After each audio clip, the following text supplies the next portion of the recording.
Chapter 921. Purer.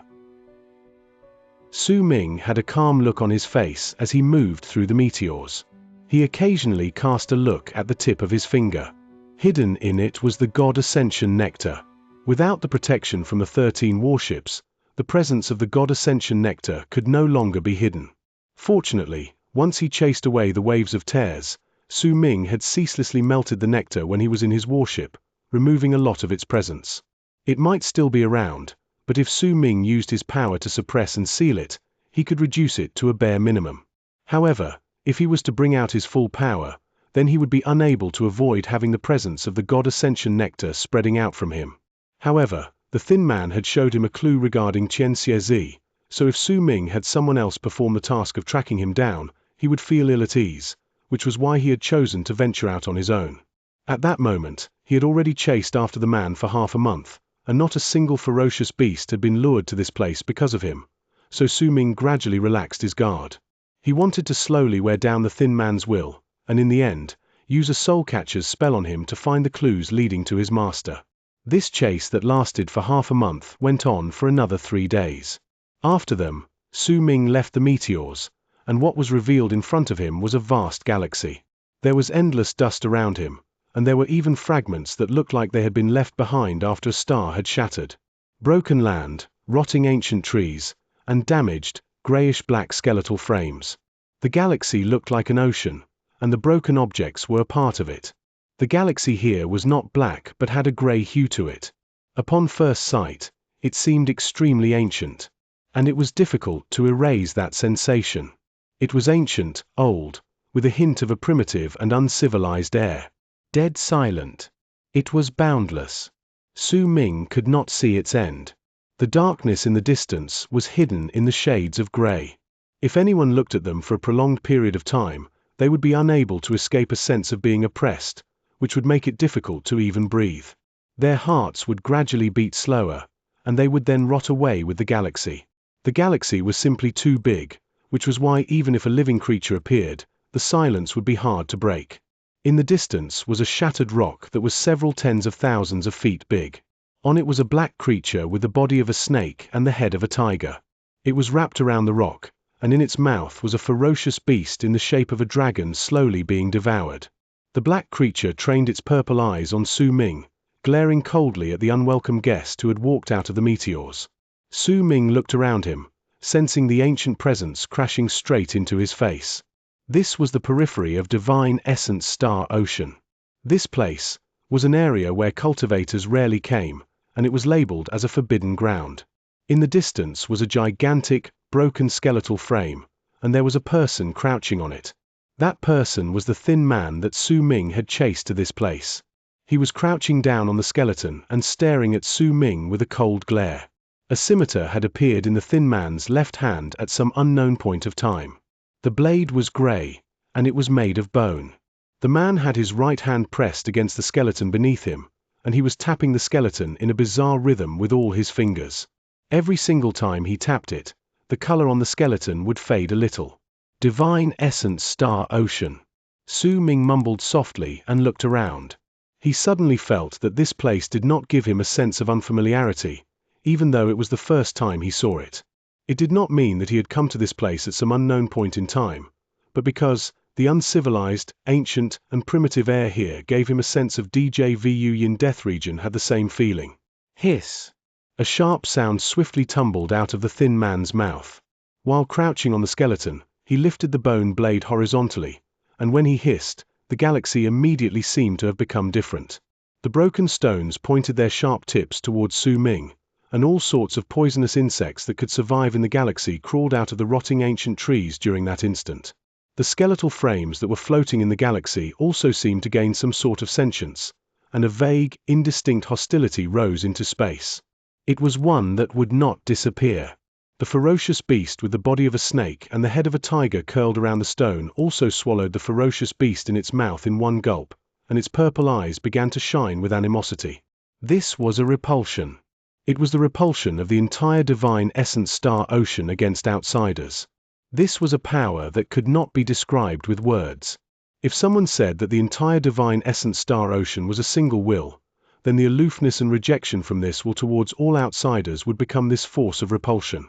When outsiders came to this place, they would have to face the hostility from the entire divine essence star ocean, the galaxy itself and all its life forms. The force of repulsion that was born from this hostility could turn into a curse. Right then, Su Ming's arrival was like a light being lit in the dark. It might not seem very strange, but in divine essence star ocean, that light was incredibly clear and did not fit in. This was the thin man's plan. He had known that when outsiders arrived in divine essence star ocean, they would be repelled.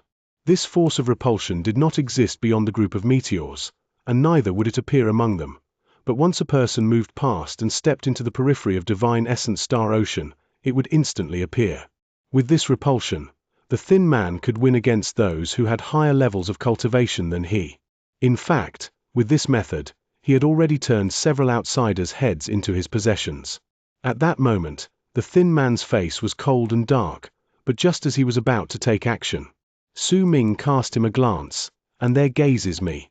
The thin man bared his teeth, and when he did so, a hint of ferociousness was added to his demeanor. But compared to his hostility, Su Ming's face remained calm, and there was even a faint smile on his face. He could sense the force of repulsion in this place and could also guess the thin man's thoughts. He did not say a single word, but lifted his head, and with his right hand, released the tie binding his hair, letting it fall over his shoulders. Ripples spread out from the sacred constellation robe, and it changed to resemble beast skin. Su Ming's skin grew tan, and his face was no longer handsome, but gained a determined look. He lifted his right hand and slowly touched his face. Under the thin man's stupefied gaze, Su Ming slowly drew a bloody line between his nose and eyes with his fingernail. Blood flowed out from the wound. When Su Ming wiped it off, the scar from when he was in the land of berserkers appeared on his face. He raised his head. At the instant he did so, the thin man's expression changed drastically. Disbelief appeared on his face, and this time, that disbelief was even greater than when Su Ming had spoken shaman language previously. His body trembled violently, because at that moment, Su Ming no longer gave him the feeling that he was an outsider. In fact, even his presence changed completely, and he gained an ancient and uncivilized presence, a primitive air. He gained a presence that might be slightly different from that of divine essence star ocean, but it was clearly born of the same source. This was something he could not understand. It was something out of the boundaries of his knowledge, which made him unable to accept what was happening. In fact, if he had not seen it with his own eyes, he would definitely not believe that this person was an outsider. It did not matter whether it was his appearance or his presence, for even the aura from his soul gave off a strong feeling that it came from the same source as divine essence star ocean. This change left the thin man in disbelief. He remembered seeing outsiders disguising themselves with the unique appearances of the cultivators in divine essence star ocean.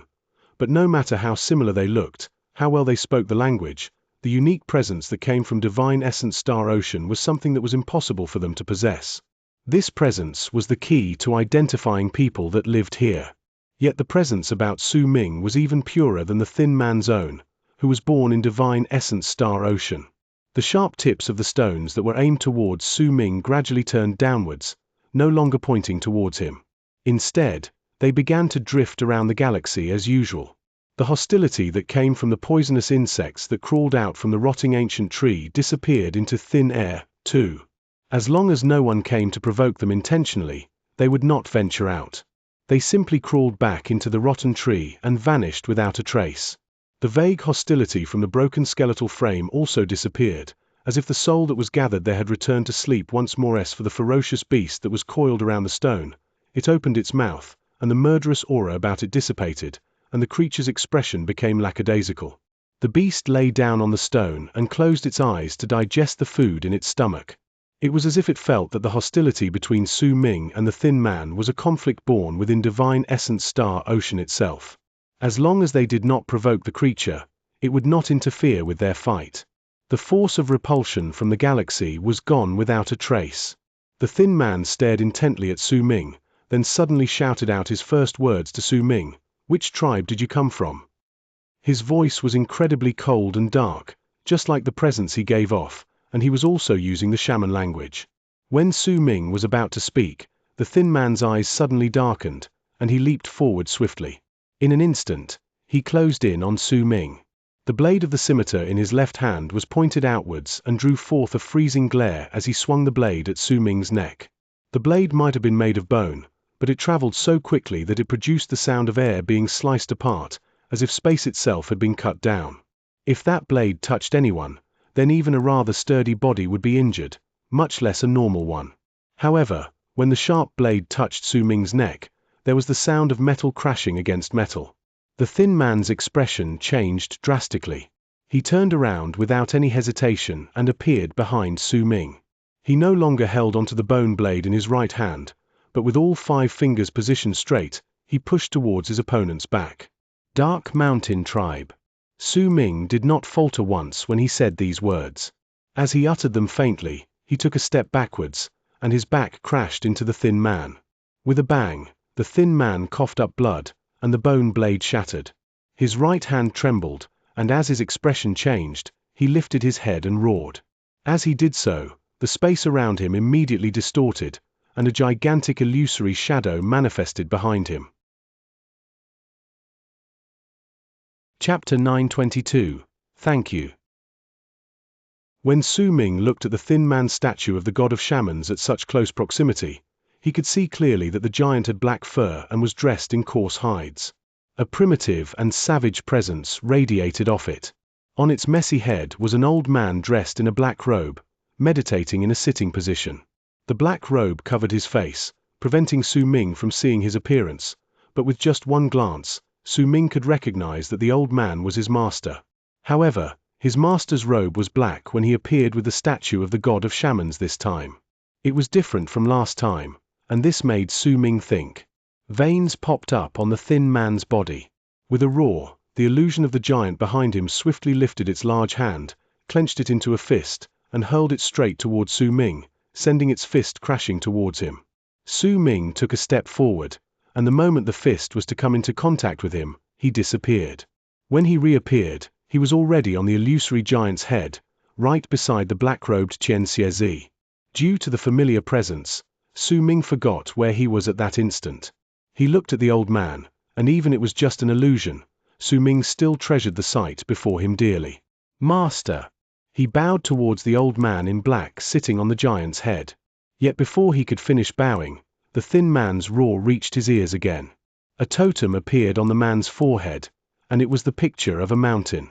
Once it appeared, a sharp presence erupted from his body. He charged straight towards Su Ming, and from the distance, he looked as if he had turned into the peak of a mountain. With his whole body, he rushed into his opponent. Su Ming frowned. As he turned around, he lifted his right hand, but at the instant he was about to strike the man, he saw the totem at the center of his brows. Su Ming's heart trembled furiously, and he pulled back most of the power from the attack he had been about to deliver. A bang rang out. Su Ming did not move, but the thin man coughed up blood and fell back continuously. There was a hint of puzzlement when he looked at Su Ming. When he retreated swiftly, 5 wisps of black smoke spread out from his right hand, and once they transformed several times in front of him as if they were forming hand seals, he pointed towards the skeleton he had been crouching on previously. The skeleton shuddered. Dim flames rose in the broken skull, and as the body shuddered, the skeleton lifted its head. At the same time, the dim flames spread out through the entire body, connecting with each other. Soon, the skeletal beast stood erect in the galaxy. It was a beast that had possessed wings when it was alive. Once it stood up, skeletal wings spread out on both sides of its body. The dead creature rushed forward, and with an incredible speed, it instantly appeared under the thin man's body. When it had the man on its back, it left into the distance, deep into divine essence star ocean. Su Ming stood on the giant with a dazed expression. In his mind, the totem at the center of the thin man's brows resurfaced.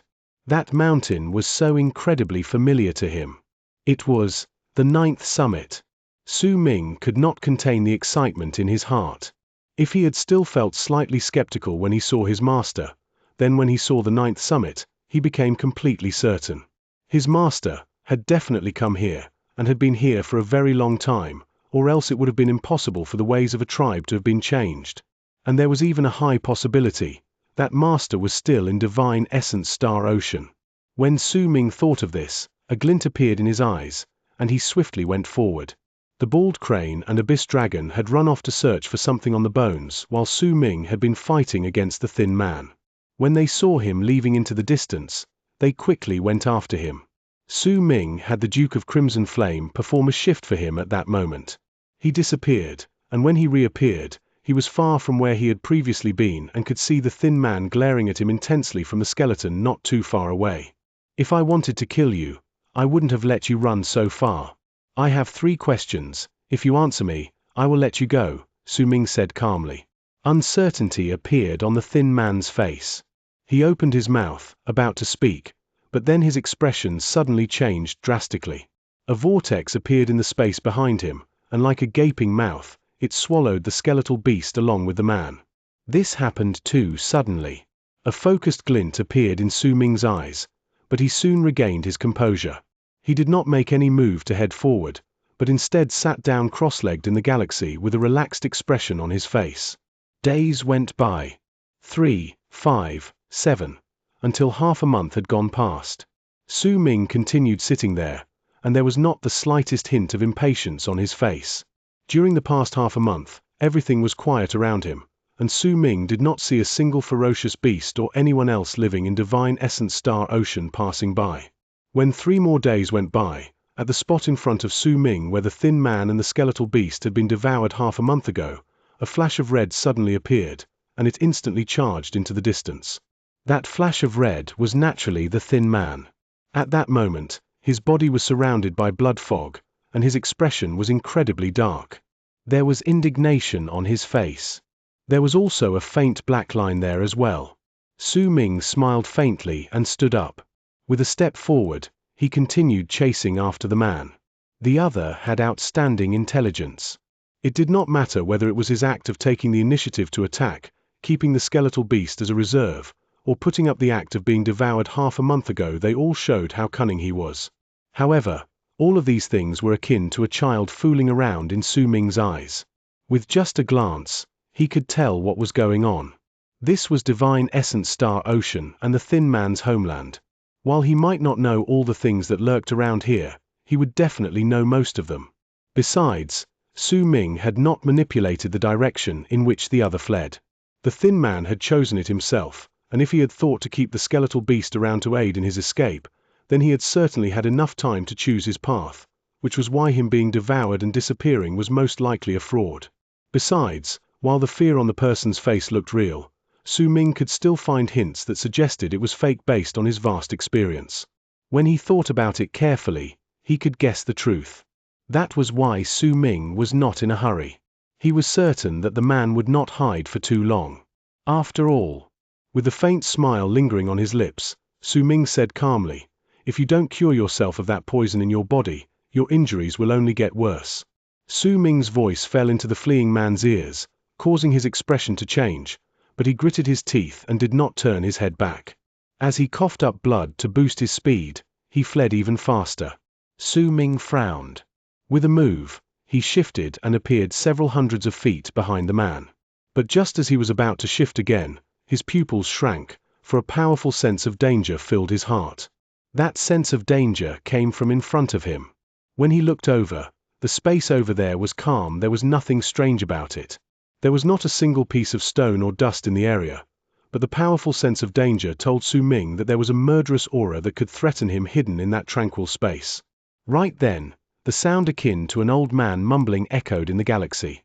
At the instant it resounded, the thin man's footsteps came to an abrupt halt. His expression turned pale, and without any hesitation, he started retreating, but suddenly, an endless amount of ripples appeared out of nowhere next to him.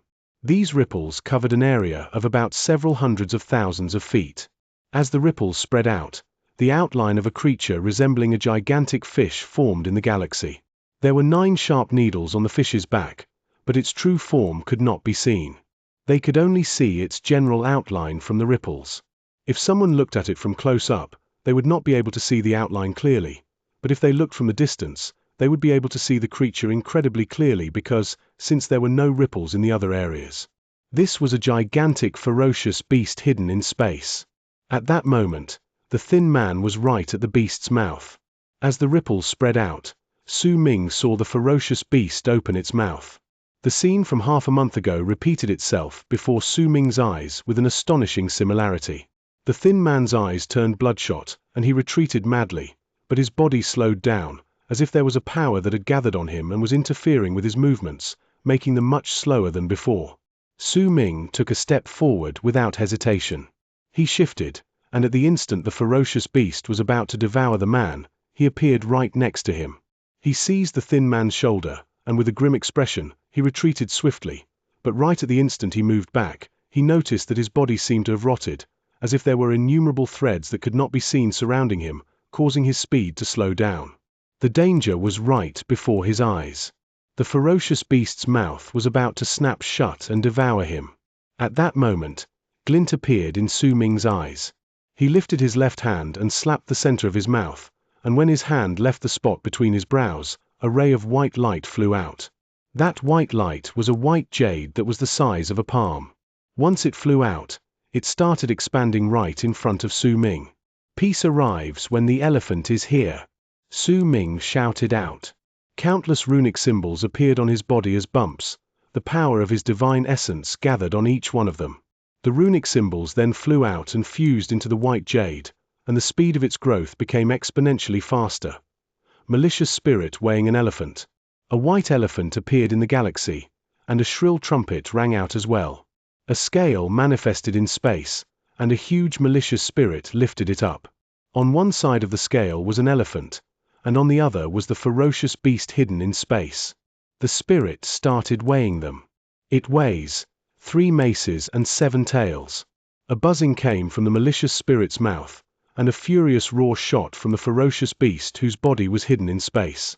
The creature shrank swiftly, and the force from its destruction erupted forth. With a bang, the galaxy trembled. A powerful impact spread in all directions, and Su Ming was pushed back continuously. With one hand, he grabbed onto the thin man, and with the other, he pointed at the treasure that was "Peace arrives when the elephant is here." Immediately, the malicious spirit disappeared and the elephant vanished, turning back into a white jade the size of a palm before charging back to Su Ming. Once he caught it, sweat broke out at the center of his brows. Su Ming immediately fled into the distance with the thin man. Behind them, ripples continued spreading out. The ferocious beast hidden in space had not died, and was now letting out roars filled with anger and pain. The thin man's face was pale, but there was a clear black line that had reached the top of his skull. He cast Su Ming a complicated gaze and said in a low voice, "Thank you." 1. Maces and tails. Maces and tails are units of measurement shared between Eastern countries, though the unit was not standardized until recently. For mace, it's easier. The weight for each mace is approximately around 3.76 to 3.78 grams. For tail though, it has been changed in each country and each dynasty so many times and so drastically that we will just go for the modern version and say it's 50 grams. Okay? Maces and tails are usually used to weigh money. I say money because in ancient China, these units of measurements were usually used to measure silver, the currency used by the public. So if it's 3 maces and 7 tails, it's probably 361.31 grams. Why would that creature weigh so light, though? Because it's like a shrinking thing. If you read the chapter again, you will find that the creature shrank before it was destroyed. So what you saw was the creature being forced to weigh the same as the elephant, and then it got injured because it had its whole mass of who knows how many tons condensed to, well, 361.31 grams. Chapter 923. Indistinct.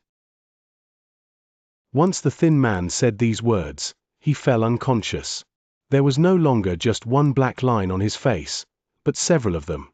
As they connected with each other, they formed the outline of a malicious spirit's face, which looked like it was smiling. It was branded on the thin man's face, and it was a dreadful sight. With the person in hand, Su Ming had the Duke of Crimson Flame shift as he charged forward. With the roars of the creature hidden in space behind him, they quickly left into the distance. Several days later, the thin and frail man opened his eyes. When he woke up, he found himself lying on a piece of land, which was actually a gigantic stone slab floating in the galaxy. On it were some purplish-black plants with presences of rot. Almost at the instant he opened his eyes, his gaze focused. When he shot up, he lifted his right hand, and a chilling light shone on his palm. Immediately, a new bone blade appeared. With a vigilant look on his face, he looked around him and saw Su Ming sitting on a large stone not too far away. He was looking at the sky with his head lifted. He was dressed in a sackcloth, and his hair was a mess. His skin was slightly dark, and a primitive, ancient presence surrounded him, refusing to dissipate. He seemed very young, but hints of an ancient air could always be seen in his expression and gaze. A complicated look flashed briefly in the thin man's eyes. He looked at Su Ming but did not say a single word. "You're awake," Su Ming said calmly. He did not look at the man, but continued watching the heavens, the sky without stars, and the unfamiliar scene in the distance. The thin man hesitated for a moment before he asked in a whisper, "Just who are you?" "I've gotten rid of the poison in your body, but I cannot heal the injuries you sustained over the years," Su Ming said calmly, not answering the person's question. The moment the thin man woke up, he had already noticed that the poison in him was gone. When he heard the other's words, he fell silent. "What is your name?" Su Ming asked faintly. The thin man remained silent for a moment, but in the end told his name. "Didyo Mo Sho." "Didyo." Su Ming mumbled and averted his gaze from the sky, turning his head around to look at Didyo Mo Sho. "Is your tribe called Ninth Summit?" Su Ming appeared calm, but only he knew that when he mentioned the Ninth Summit, the memories of happiness buried in time were awakened in his heart. Didyo Mo Sho was stunned for a moment. He stared intently at Su Ming and did not say a single word. Even if he did not answer, Su Ming had already found his answer. "Is your patriarch named Xianxia?" Su Ming asked once again. His voice was calm, but there was a tone within it that allowed no challenge to his authority. It also contained a might that said the thin man must answer his question. Didyo Mo Sho lowered his head and said, "No." "No, her?" Su Ming looked at the thin man in front of him. This person came from the tribe his master had formed in Divine Essence Star Ocean. He was already certain of this. "If he isn't, then you can leave." Su Ming shook his head and returned to look at the sky. As he watched the unfamiliar scenes in the distance, an air of desolation surrounded him. Didyo Mo Sho was momentarily stunned. He did not expect that this particular existence before him, who looked incredibly powerful and could even fight against that void beast, would cure him of the poison in his body once he saved him, and after just asking a few questions, would let him leave. A glint appeared in his eyes. He stood up slowly, and after a moment of hesitation, he wrapped his fist in his palm to bow to Su Ming. He moved swiftly backwards and left into the distance within an instant, but after moving back about several thousands of feet, he came to a halt and looked at Su Ming again. "I know that you must have placed some sort of seal on me that will allow you to know my location so that you can follow me from the distance, and from there, know the direction in which I'm headed. I can take you to my tribe, but you must promise me to the deity of your race that once I bring you back to my tribe, you will break the seal on me." "Very well." Su Ming turned around and looked at the thin man, nodding. The galaxy was boundless and vast. As they headed farther into Divine Essence Star Ocean, more drifting objects could be found. Some of them were shattered stones and some dust. All of them would pass by them in large clusters, bringing a feeling to all those who saw it that this place had once been a very magnificent galaxy. Su Ming felt it was especially so when he saw a strange-looking rock, which left into the distance like a shooting star. That rock looked like a crack-covered head of a statue. It was hundreds of thousands of feet big, which could tremble the hearts of many. That was God Luo Mo's head. It floats in Divine Essence Star Ocean as a symbol of good luck. All those who see it and worship it can receive God Luo Mo's blessing, Didyo Mo Sho said in a low voice. He stopped in the galaxy, then bent his back and worshipped the head leaving into the distance. There are 9 of God Luo Mo's heads in the periphery of Divine Essence Star Ocean. They were enshrined and worshipped in the legendary Luo Mo temple a long time ago. It's a pity that during the Great Destruction, they shattered when Luo Mo temple was destroyed. Su Ming looked at the head leaving into the distance. When he could no longer see it, he asked calmly, "How far are we from your tribe?" Didyo Mo Sho cast Su Ming a look and said softly, "Once we cross the Star Ocean, move past a mountain of stars, and walk through a shattered desert, we'll see my tribe. Don't worry, The members of the tribes in Divine Essence Star Ocean are not as fraudulent as the cultivators in the world outside, where they promise on the surface but will lay traps in the dark aimed against you. Since I promised to take you to my tribe, I won't harbor any schemes. I also believe that you, who is not rejected by Divine Essence Star Ocean, will obey the principles here. Also, the path I'll take you through might seem a little long, but it is the safest one. We must go around a few primitive tribes and skirt around several habitats that belong to packs of ferocious beasts. Didyo Mo Sha moved forward, then turned into a long arc and charged into the distance.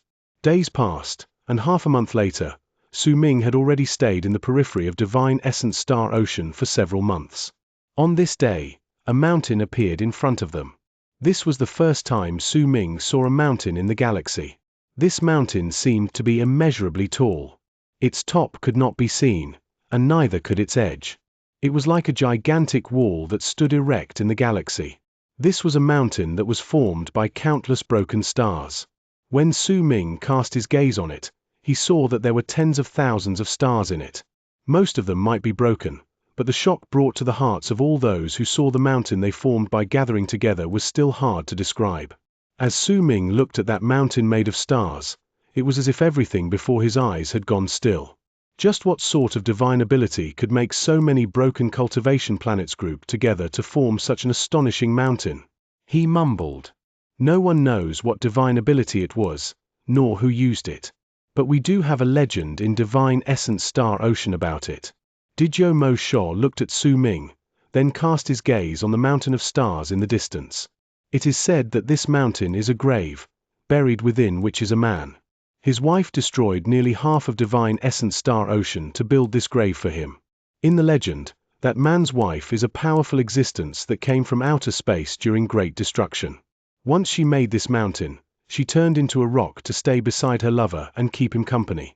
This mountain is also known as Husband Gazing Mountain, Didyo Mo Sha said softly, then charged forward. Su Ming looked at the gigantic mountain of stars, and Didyo Mo Sha's words echoed in his ears. In silence, he began walking. The distance might not have seemed great, but in truth, the mountain was very far away. The two of them only truly arrived at the foot of it after 3 days, then used half a month to reach the mountainside. They did not try to move to the peak, but went around.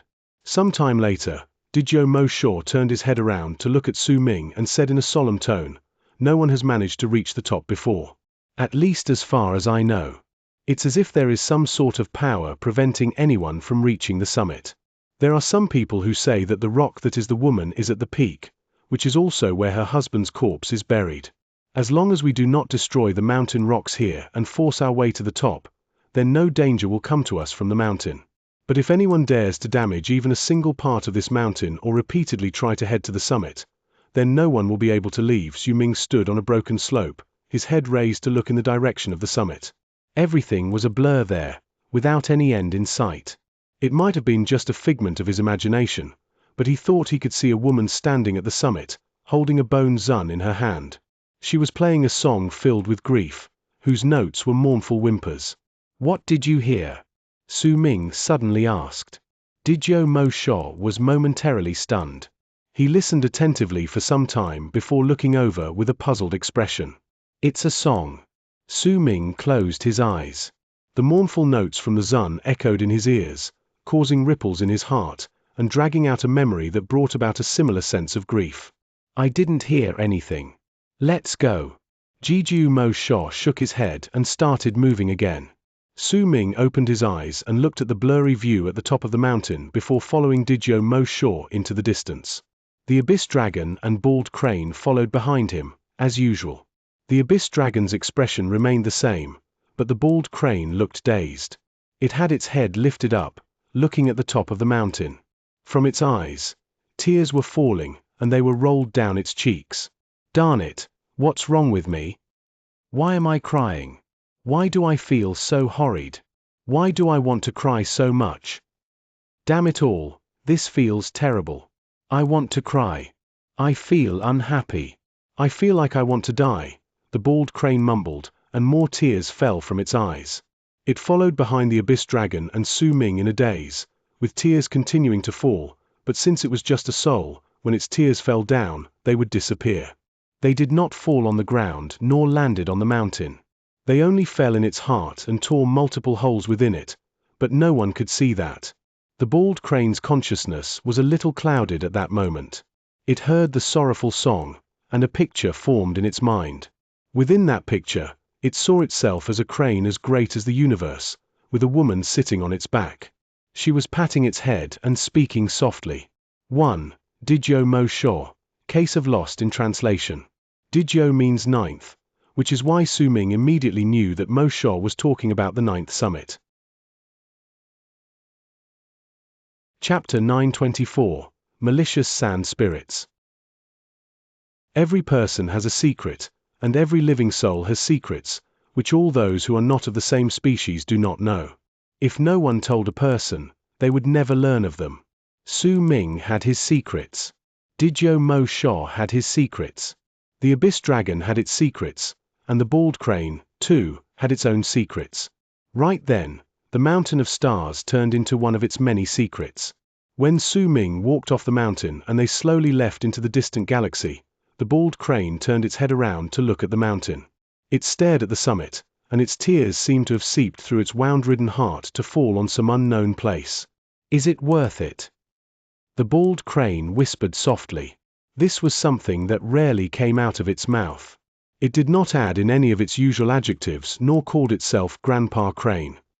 It left into the distance. The Mountain of Stars was left behind, and the memories were left behind, too. When Su Ming turned his head around, he did not see the Bald Crane's tears. He only saw that the Bald Crane still seemed to be simple-minded, comical, and loved money as much as its own life. It was just like how no one could see the tears of fish, because they lived in water. No one could differentiate what was water, and what was their salty tears. Bald Crane, why does it feel as if there's something off about you? The big yellow dog that was the Abyss Dragon asked in a low whisper. How could anything be off about this Grandpa Crane? I was just thinking. Say, do you think there is a crystal mine in that Mountain of Stars? The Bald Crane turned its head around and looked towards that Mountain of Stars once more. The Abyss Dragon did not see the hint of grief and absent-mindedness on its face when it did so. Another month went by. They moved past the Star Ocean, went around the Mountain of Stars, and what was revealed in front of Su Ming's eyes was a boundless desert, which was the same as the Mountain of Stars. It floated in the galaxy, looking like a large piece of land. That desert was formed from dust, which came from shattered planets and stones that had crumbled apart. All that dust had been gathered together by some sort of force and formed a desert whose end could not be seen. Moaning wind blew past the desert, lifting sand off the ground. It also stirred up sandstorms. Wherever it went, countless sand dragons would tumble about and roar, forming a ghastly sight. Once we pass this shattered desert, we will be able to see my tribe. Relatively speaking, this is also the most dangerous part of our journey. After the Great Destruction, the god of sand earthlings cast a great divine ability before he fell asleep and sent it sweeping through the periphery of divine essence Star Ocean to gather all the dust after the planets had shattered. That action of his created this desert of dust. It acts as a natural barrier and a place for sand earthlings to rest and grow, since all of them are male and they are spirits that are born from sand.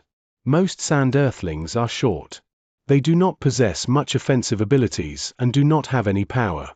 They are very weak, but if a race can survive in divine essence Star Ocean, then they're not that simple.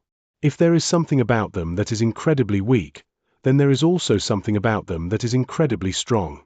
Sand earthlings can raise malicious sand spirits, who are powerful ferocious beasts from ancient times. They are extremely tall and large, and usually lie in the desert, which makes it hard to distinguish them from the sand. But when they wake up, they become the kings of the desert. Didyo Mo Sho turned his head around and cast Su Ming a glance, then looked at the Abyss Dragon and the Bald Crane, and said cautiously, Sand earthlings don't raise too many of these ancient, powerful beasts, but each of them is exceptionally powerful. We will need half a month to pass through this desert. During this time, it'll be best for us not to bother sand earthlings. Once Su Ming nodded to show his understanding, Didyo Mo Sho sucked in a deep breath and stepped into the desert. Then, with his full speed, he charged forward, and Su Ming followed behind him. As he passed through the place, He looked at the desert around him. The main color here was brown, with seldom any yellow. Neither was there a lot of black. The color made it seem as if the sand had been dyed in blood, which had dried up in time. A primitive and savage air surrounded the place. The moaning wind lifted the sand and sent it sweeping into the distance, causing the area to look hazy. It was incredibly easy for people to lose their way here, especially since divine sense was limited in this place. But Didyo Mo Shaw clearly had a way to know the direction. Perhaps he was worried that Su Ming would misunderstand him, or perhaps it was because his speed was not on par with his companions. But when he moved, he always maintained a set amount of distance between them. Time trickled by. When the 6th day arrived, they had already stepped into the depths of the desert. Wherever they looked, there was only sand, and all they could hear was the moaning wind as well as sand moving about. Didyo Mo Shaw let out a sigh of relief and turned his head around to whisper to Su Ming, "So far, so good. We should not run into any accidents in this trip, since no sand earthlings have blocked our path. Honestly, as long as we don't provoke them and avoid breaking their taboo, we should be safe." Taboo? A focused glint appeared in Su Ming's eyes. Yes, sand earthlings are very unique because they don't have any females among them. All their people are spirits born from sand, which is why they treat this region of sand as their race's mother. Hence, they only have one taboo. They will not allow any female living beings to step into the place. They believe that this is a form of blasphemy. If any female living creature stepped into this place, they would be captured and buried here so that they would become part of their race's mother, but this has nothing to do with us. Didyo Mo Shaw said in a relaxed tone, but just when he did so, the ground underneath them started trembling. These tremors made it seem as if there was a huge dragon tumbling about below the ground. There was also a rumbling that sounded like roars coming from all directions. At the same time, Su Ming saw the windstorm from the desert roar behind them. It swelled up, and a hand that was thousands of feet big pushed out from within a puffed-up sand bump. It was a hand formed from sand. Soon, another hand appeared, and then, a giant of several tens of thousands of feet stood up from the ground. When it hoisted up its simple and heavy body, a large amount of sand fell down. Windstorms rose up and circled around the area. They formed an armor and a cloak for the giant. The spirit had no eyes, only a mouth, and when it opened it, sand fell from its upper lip like rain pouring down from the sky. A loud rumble echoed in all directions. Grew. The giant lifted its head and roared. It did not even look at Su Ming and the others, but instead took large strides to charge in the direction from which the group had come. With each step it took, the ground would tremble. After a moment, Su Ming saw another giant climbing up from the ground farther away. As it roared, it let out a loud rumble. Malicious sand spirit. Didyo Mo Shaw's expression changed, and he instinctively took a few steps back, but when he saw the giant leaving into the distance, he relaxed.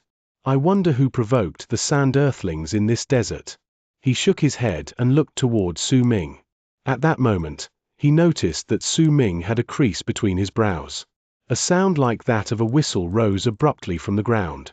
This sound rose and fell, and there were also piercing screeches echoing alongside it. Thankfully, they could tell that all the noise was heading swiftly into the distance. A female has entered the desert. Didyo Mo Shaw's eyes focused swiftly. That's definitely the case, or else the whistles from the sand earthlings would not be sounded out, and they would not head forward either. If this was just a normal provocation, they would not appear. Su Ming sighed and rubbed the center of his brows. Where does your tribe lie? Su Ming looked towards Didyo Mo Shaw. If you go straight from here for around 10 days, you'll be able to leave this desert. From there, you will see a broken planet, and that planet is where my tribe is located, Didyo Mo Shaw explained in detail. When Su Ming heard this, he lifted his right hand and pushed it downwards at the ground. Immediately, the sand below sank down, showing signs that it was burning and melting. The outline of a runic symbol was formed. Then, as Su Ming swung his arm, the sand around him swam about and covered the runic symbol. This is... Didyo Mo Shaw was momentarily stunned. I will leave for a while. Wait for me in your tribe. In a month's time at most, I will come there, Su Ming said faintly, then turned his head around to look at the bald crane and the abyss dragon. The bald crane had the same train of thought as Su Ming, and naturally understood his intentions. With a single move, it rushed towards Su Ming and was put into his storage. As for the abyss dragon, even though it was not willing, it did not refuse being put into the storage bag as well. Once Su Ming did this, a stern look appeared on his face, and a freezing glare shone in his eyes. Before it could fade away, he took a step in the direction from which they had come, and he was so quick that he shot forward like a bolt of lightning, stirring up sand and slicing through the air. It was as if the void had clashed with those that possessed corporeal form, and sharp, piercing sounds rose from that clash. Before Dijo Mo Sho could even say anything, Su Ming had already left into the distance. A focused glint appeared in the thin man's eyes, and he looked pensive. He hesitated for a moment, then turned around and left in the direction of his tribe. He might not be able to guess what the man wanted to do, but it had to be related to the abnormal reaction from the sand earthlings. With his level of cultivation, it was difficult for the thin man to participate in this, so there was no need for him to follow Su Ming. Bringing the other to his tribe could already be considered as repaying him for saving his life, and from then onwards, they would no longer have anything to do with each other. In a place far away from Su Ming was the edge of the desert. At that moment, the sand was tumbling about, and rumbling sounds were echoing in the air, as if the ground had turned into an ocean. Sharp whistles resounded in the air. Xu Hui's expression was one of determination, and there was a murderous look in her long and narrow eyes. She was looking at the area around her with a cold smile on her lips. Dressed in red robes, she was an incredibly distinct presence in the desert. She was like a multiflora rose in bloom that showed off a tempting beauty. She did not retreat. Instead, with a single move, she charged into the deeper parts of the desert. The rumbling sounds in the area grew even stronger. After a moment, as the ground trembled violently, Xu Hui saw a giant tens of thousands of feet tall roaring and charging towards her from the distance. Before it could even come close, it lifted its right hand and drew it swiftly upwards. Immediately, the sand before it roared and tumbled about to stir up a whirlwind of sand. As it whistled, it swept through the sky and closed in on Xu Hui within an instant. Chapter 925. Sand Earthlings. Xu Hui let out a cold harumph and did not stop moving even when the whirlwind closed in on her. At that time, he quickly formed a seal in front of her and spread her arms outwards. Scatter! Her hair danced in the wind, but the moment she said that one word, the whirlwind in front of her abruptly stopped. A roar that seemed to have come from an ancient time came from the whirlwind. That roar contained a will that desired to destroy the universe. It turned into flames in the depths of the whirlwind and spread out abruptly. Immediately, the whirlwind in front of Xu Hui was set ablaze and turned into a whirlwind of fire. The roar gained a sharp edge and turned into a screech in the end. As it traveled out, a fire phoenix rushed out of the fire whirlwind. It was several thousands of feet long and looked incredibly mighty. It circled around the world, and its screeches burned everything in all directions. Flame Phoenix, come forth! A murderous glint shone in Xu Hui's eyes. She lifted her right hand and pointed towards the sand giant in the distance, and the fire phoenix instantly charged towards the giant. As the giant roared, the two of them crashed into each other. A loud bang shook the ground and spread out with great intensity. The powerful divine ability from Lunar Kalpa realm was shown in its full glory at that moment by Xu Hui's hands. Her speed did not change. Within an instant, she reached the giant whose entire body was engulfed in a sea of fire. Its knees caved in, and with a loud thump, it knelt down on the ground. It appeared to be in pain as its body started burning away. But Xu Hui did not relax her guard. Instead, a grim expression appeared on her face. She stopped moving and stood where she was, looking around the area. As the giant burned, the ground around her started shaking, and a dozen more sand giants appeared. These malicious sand spirits took big strides forward, and each time their feet landed on the ground, it would tremble. All of the creatures were swiftly closing in on her. These giants alone were not enough to make Xu Hui react, though. What caused her pupils to shrink was a sand giant that was thousands of feet tall in the distance. The sand by his feet seemed to have gained sentience and formed a small hill. He stood on the small hill, and a bitingly cold glare shone in his eyes as he stared at Xu Hui from the distance. In his left hand was a yellow longbow. That bow was several thousands of feet tall, the same height as his body. In fact, the sand farther away from Shu Hui formed a round barrier as it tumbled about. Whistles resounded from there, and dwarfs of only half an average man's height appeared in swarms. They were dressed in simple clothes, and their bodies were incredibly dirty, as if they had never washed themselves since they were born. These dwarfs stood close to each other, and they numbered to tens of thousands. They surrounded the area, whistling to each other. The piercing noise acted as a background to the area around Shu Hui, and it created a bizarre atmosphere. Shu Hui's expression was dark, but before she could do anything, the dozen sand giants around her had already closed in on her. As they roared, the sand on the ground flew up, and a dozen-something whirlwinds manifested to swiftly rush towards her. The whirlwinds were quick, and in the blink of an eye, they submerged Shu Hui. During that moment, the sand giant of thousands of feet tall on the hill lifted the bow in his left hand. He held the bowstring with his right hand, and with a yank, he drew the bow. The sand around him floated up and gathered together. In the span of a few breaths, a sand arrow formed on the bow. Buzz! A sound echoed through the world, for the giant had released the string. Immediately, the sand arrow let out a piercing whistle that shook the sky and earth and turned into a shooting star that charged toward Shu Hui. It sliced through space, burning it, and the arrow's tip turned into a statue of a deity. The deity had its arms wrapped around its chest. Its eyes were closed, and it was a man dressed in armor. Within an instant, the statue closed in on Shu Hui, who had been attacked by a dozen-something whirlwinds. Bang! 8 of them turned into flames, but at the instant the arrow shot in, they turned into loud booms that surged into the sky. Amid that noise, Shu Hui retreated swiftly. When she had moved thousands of feet back, blood trickled out of the corners of her mouth.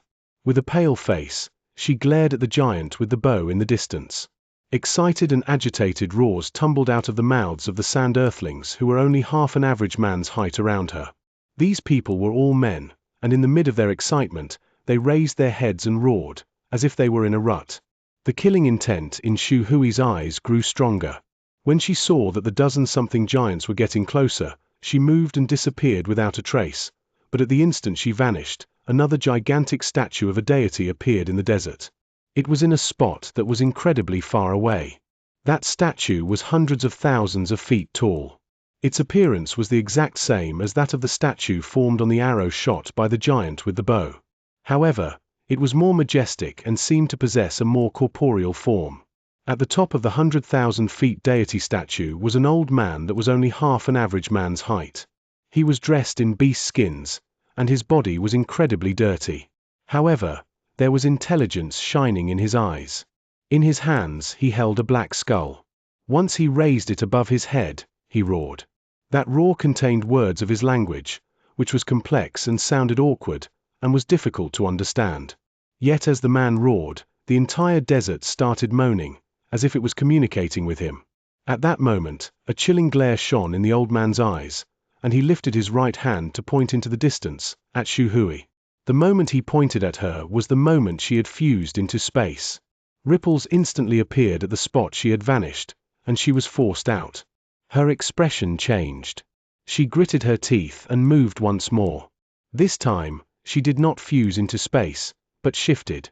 Yet at the instant she disappeared, the sound of something crashing came from the left side of the round barrier that encircled the area. The expressions of the hundreds of sand earthlings on the barrier remained the same.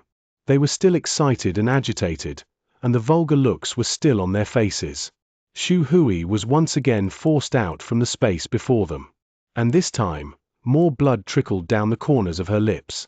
Her face was pale. She had failed in her attempt to fuse into space, and she had also failed when she tried to leave the place. A powerful seal that was even greater than her power had been placed in this area. She could not rush out of this seal. She could ignore the dozen-something sand giants around her, but with just one arrow, that person with the bow had managed to injure her. In her eyes, this person was a powerful warrior who was at Lunar Kalpa realm, just like her. She could still handle this sort of encirclement, albeit with some difficulty, but if anyone else showed up, it would become difficult for her to escape. Almost at the instant she was forced out, a piercing buzz could be heard. The second arrow from the person with the bow shot through space and appeared in front of Shu Hui. She gritted her teeth and turned around. As her hair swayed in the air, She formed a seal in front of her, then pointed at the incoming arrow. The arrow crumbled with a bang, but Xu Hui still coughed up blood. She took a few staggering steps backwards, but she did not show weakness. Instead, she disappeared again. When she reappeared, she was already next to the person with the bow. She lifted her right hand and pushed forward. When she moved her fingers away from each other, 3 crimson rings flew out from them. Right after these 3 rings appeared, they connected with each other and charged towards the person with the bow. A glint appeared in the eyes of the person with the bow. He did not dodge, but bent his body slightly and pushed against the ground with his left hand. With it, loud bangs rose into the air. The endless sand in the area gathered around him and turned into a protective barrier. Once the 3 rings crashed into it, the sand barrier crumbled, but at the same time, the 3rd arrow rushed out. With a loud whistle, it rushed at Xu Hui's face. She was about to dodge it when a cold harumph followed by complicated and difficult to understand sounds echoed in the air. Those sounds were coming from somewhere far away from this place. That voice belonged to the old man sitting on the 100,000 feet statue that could not be seen from the spot in which Xu Hui was fighting. He lifted his left hand and seized the air in the direction of the sky. A ferocious smile appeared on his lips. Xu Hui was in the air, but it was completely impossible for her to dodge, because she could sense that her body had been seized by an invisible hand. The power coming from that hand belonged to those in Solar Kalpa realm, and it seemed to want to crush her. She could not dodge, and the arrow arrived with a bang. Xu Hui coughed up blood, but her body regained mobility. As she continued retreating, her robes were torn, and her right shoulder became a bloody mess. Yet she still didn't choose to give up. While retreating, she lifted her left hand and struck a few places on her body. 17 figures instantly appeared around her. 18 strikes on the Lake of Phoenix. Xu Hui shouted out in a low timbre, and all the figures around her immediately gathered on her body, which was in midair. Together, they turned into the shape of a crescent moon. The power of Lunar Kalpa realm erupted from her body, and a sea of fire erupted from the moon, as if it had turned into a phoenix. It charged towards the person with the bow, and it was so quick that it closed in on the target in an instant. The expression of the person with the bow changed. He immediately retreated while drawing his bow. 3 arrows were formed, and he shot them out at the same moment. All of this happened in quick succession. In an instant, both sides crashed into each other, and a powerful, piercing light burst forth. It prevented everyone in the area from seeing anything. At that moment, Su Ming was at a spot that was not too far from that particular area in the desert while traveling at his greatest speed. He even asked the Duke of Crimson Flame to shift them. When he occasionally disappeared, he would reappear far from his original place. His expression was dark as he charged forward. If the person who was trapped was not the person he thought to be, then he would ignore her, but if she was who he believed her to be, then Su Ming had to save Xu Hui, who had followed him in secret. After all, she had come to this place to protect him, and since he was not Dao Kong, his personality was not that of Dao Kong, which was why he had to save her. He traveled so quickly that he swept up sand with the wind he stirred up. Booming sounds echoed in the air as he got closer to the place where Xu Hui was trapped.